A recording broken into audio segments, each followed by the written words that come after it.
मराठवाड्यातला पाऊस जरी ओसरला असला तरी पूरस्थिती कायम आहे। प्रत्येक जिल्ह्यातील मोठ्या नद्या अजूनही दुथडी भरून वाहत आहेत। मराठवाड्याची जलवाहिनी म्हणून ओळखल्या जाणाऱ्या गोदावरी नदीला पूर आलाय। 2006 नंतर प्रथमच जवळपास 3 लाख क्युसेकनं जायकवाडी धरणामधून विसर्ग करण्यात आला होता। त्यामुळे पैठण शहरामध्ये पाणी शिरायला सुरुवात झाली आहे। छत्रपती संभाजीनगर जिल्ह्यामधून जवळपास 10,000 लोकांना रेस्क्यू करण्यात आले। पैठण तालुक्यातील अनेक लोकांना रेस्क्यू करून सुरक्षित स्थळी हलवण्यात आले। जिल्ह्यातील हजारो एकर शेती पाण्याखाली गेली आहे। दरम्यान पैठणमधून या सगळ्या परिस्थितीचा आढावा घेतलेला आहे आमच्या प्रतिनिधींनी।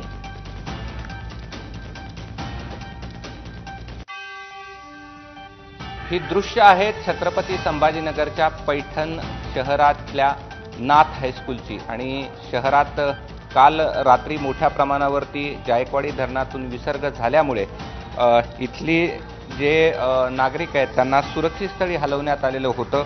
रात्र इथं जरी सुरक्षित असले तरी यांना झोप मात्र लागत नव्हती, कारण की यांचा सर्वसामान्य लोक आहेत पैपै करून जमा केलेला संसार जो आहे तो आत्ता पाण्यात आहे आणि त्यामुळे यांना चिंता आहे की त्या घरामध्ये जे धान्य आहे किंवा भांडे आहेत ते राहिले असतील का नसतील याची, आणि आपली चिमुकली घेऊन जीव वाचवून ही सगळी मंडळी या ठिकाणी पोहोचली आणि आत्ता यांना रात्रीपासून यांचा मुक्काम इथे होता। आम्ही स्वतःचा जीव वाचून आलेलो आहे इथं।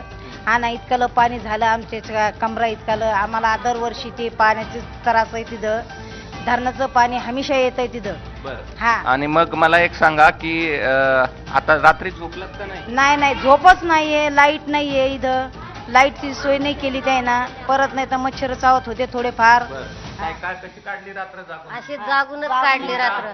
चिंता खूप होती ना, घरी सगळा पसारा पडलाय, मुलं घेऊन आम्ही इकडे आलो, मग काय करणार आता? त्याच्यामुळे आम्ही आमचे जीव वाचून आलो। रातभर झोप नाही आली, मच्छराला पण लेकराला चावू लागले, लाईट पण नव्हती, लय परिस्थिती आमची वाईट झालेली।